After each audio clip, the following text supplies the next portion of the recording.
ভগবান গণেশকে বলা হয় বিঘ্নহর্তা বা বাধানাশকারী ও বুদ্ধির দেবতা। তিনি ভগবান শিব ও দেবী পার্বতীর পুত্র। গণেশের জন্মের একটি পৌরাণিক ঘটনা রয়েছে। সেটি হলো, একদিন দেবী পার্বতী স্নান করতে চেয়েছিলেন।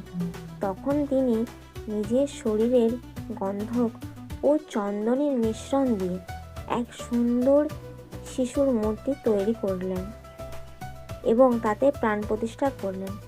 সেই শিশুই ছিল গণেশ। পার্বতী গণেশকে নির্দেশ দিলেন যে তিনি বাইরে পাহারায় থাকবে এবং কাউকে ভেতরে ঢুকতে দেবে না। ঠিক তখন ভগবান শিব এলেন, কিন্তু গণেশ তাকে চেনেন না, তাই তিনি শিবকে ভেতরে যেতে বাধা দিলেন। এতে শিব রেগে গিয়ে গণেশের মাথা ত্রিশূল দিয়ে ছিন্ন করলেন। দেবী পার্বতী বাইরে এসে সেই দৃশ্য দেখে প্রচণ্ড ক্রোধে কাঁদতে লাগলেন। তিনি বললেন তার সন্তানকে ফিরিয়ে দিতে হবে। তখন ভগবান শিব তার গণদূতদের আদেশ দিলেন, উত্তর দিকমুখী প্রথম প্রাণীর মাথা নিয়ে আসতে হবে।